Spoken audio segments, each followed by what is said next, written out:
ओम नमो भगवते वासुदेवाय। एक बार देखिए, एक ऐसी घटना है कि जब स्वयं श्री भगवान राम ने स्वामी विवेकानंद सरस्वती को ताड़ी घाट रेलवे स्टेशन पर स्वयं भोजन भेजा था एक व्यक्ति को लेकर। यह एक सच्ची घटना है।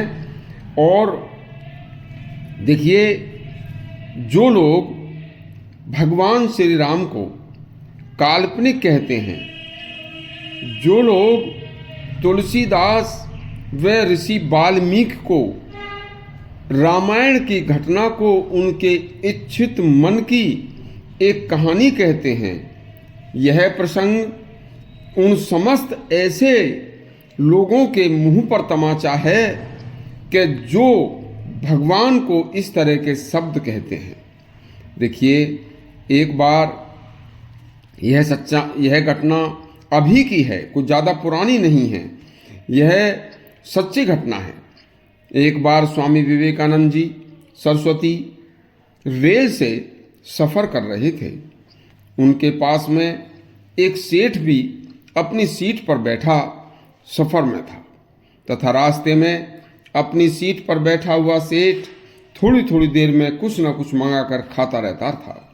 और जब भी कोई बेचने वाला व्यक्ति सेठ के लिए कुछ सामान लेकर आता था और वह बेचने वाला स्वामी जी से पूछता था कि आप भी कुछ लेंगे, तो स्वामी जी कह देते थे कि भाई मेरे पास पैसे नहीं हैं। सेठ ये सारी बातें सुनता आ रहा था। ऐसा हुआ जब एक बार सेठ बोला कि जब आदमी कुछ करेगा ही नहीं तो कमाएगा ही नहीं तो पैसा कहाँ से आएगा। और इतना कहकर जो मंगाया था उसे खाता रहता था। बस इतनी ही देर में, थोड़ी देर में ताड़ी घाट रेलवे स्टेशन आ जाता है। ताड़ी घाट रेलवे स्टेशन आने पर दोनों वहीं उतर जाते हैं। उन दोनों को वहीं पर आना था बाहर। और स्टेशन के बाहर बहुत भारी चिलचिलाती गर्मी पड़ रही थी। स्वामी जी कोई छायादार स्थान देखने लगे।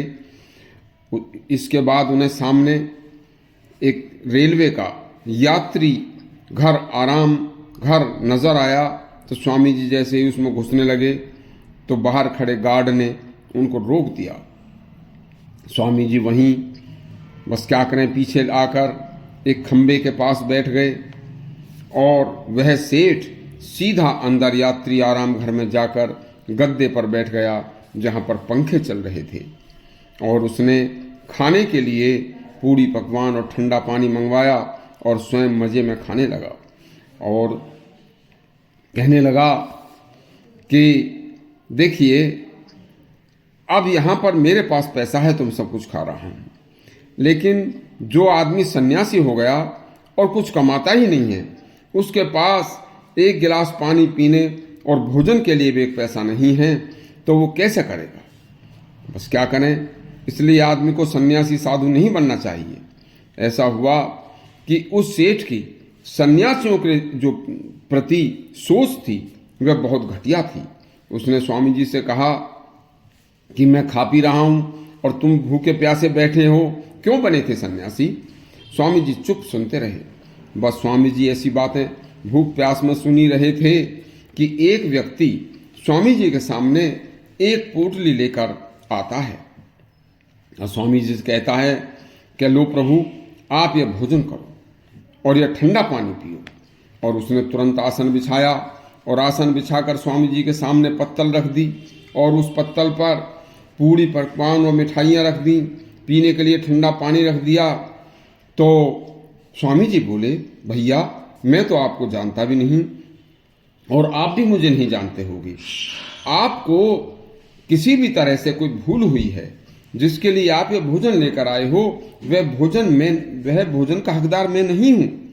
अरे वह व्यक्ति बोला, अरे स्वामी जी, मैं अभी भोजन करके दोपहर में थोड़ी देर के लिए लेटा था, सोया था कि मुझे स्वप्न आया और मुझे स्वप्न में मेरे इष्ट भगवान राम ने मुझसे कहा कि आप बहुत जल्दी फला जगह पर, जहाँ मैं आया हूँ इसी जगह पर एक स्वामी विवेकानंद नाम का एक व्यक्ति ऐसे लिबास में बैठा है और खंबे के पास बैठा है, आप उसे तुरंत जाकर भोजन कराओ, ठंडा पानी पिलाओ। क्या बात ये नहीं है क्या?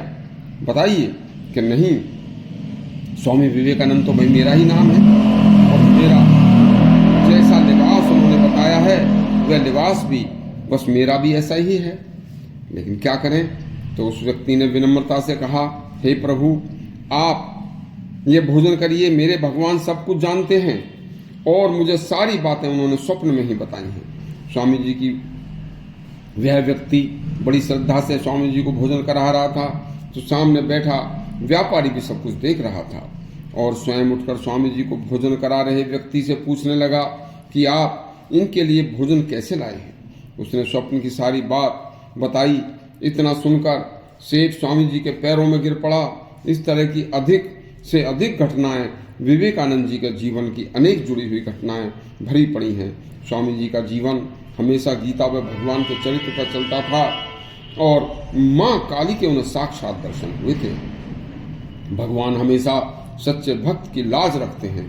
यदि आपको यह हमारी कहानी अच्छी लगी हो तो हमारे चैनल को सब्सक्राइब करें और घंटी अवश्य दबाएं। धन्यवाद।